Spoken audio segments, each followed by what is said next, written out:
Good afternoon, Trinidad and Tobago. I'm Karen Kosir-Phillip, and this is your C News update at 4 o'clock. A $1,000 fine or 6 months in jail if you wear a mask or disguise in public except during the carnival season.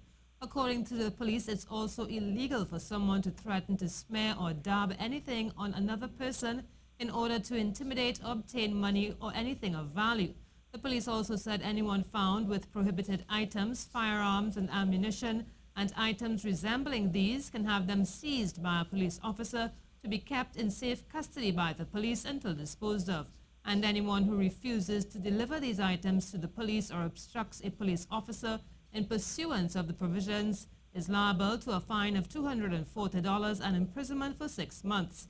It is also illegal for someone to dress in any uniform resembling those of the protective services.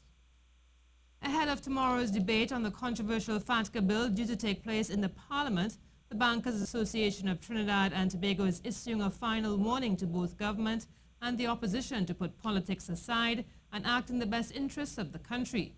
At a press conference this morning, President of the Bankers Association, Anya Schnoor, said she was disappointed by the conversation surrounding the bill in the Parliament. Unfortunately, what I heard was a total misrepresentation of what this bill is trying to achieve, and yet again we are forced to come here to debunk what I guess we can now all refer to as the fake news about FATCA. Ms. Schnoor reiterated the purpose of the law as she explained again the law is targeted at U.S. citizens only. There are many U.S. persons who either live outside of the U.S. or remit money outside of the U.S. or earn money outside of the U.S.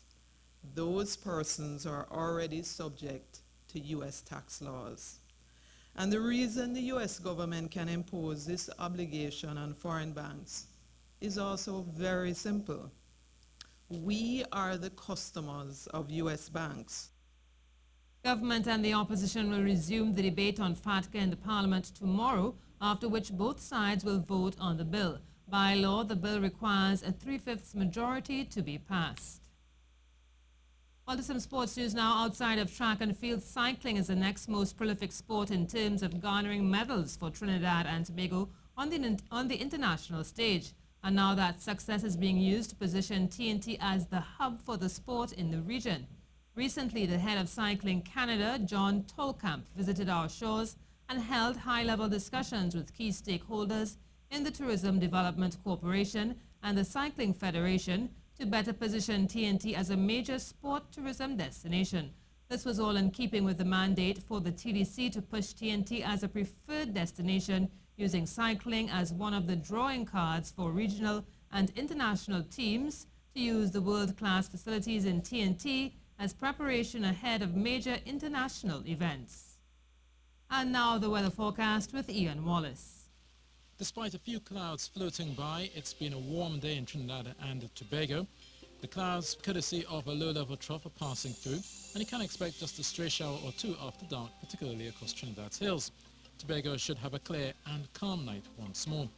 Expect a cool night of 21 degrees Celsius, following a warm day in Trinidad at 33 degrees Celsius and in Tobago 29 degrees Celsius today. For those cooling off at the seaside through Friday, look for light easterly breezes of 5 to 10 knots with calm to smooth waters below 1 meter through the Gulf of Paria and the Caribbean, possibly nearing 1.5 meters further out in the Atlantic, with east-northeasterly swells of 8 seconds. But the swells will become more northerly as you go through Saturday. Tide is low at 8 p.m., then high at 2:30 a.m. That is the latest weather, and I am Justine Wallace. That was your C News update. I am Karen Kosir-Phillip.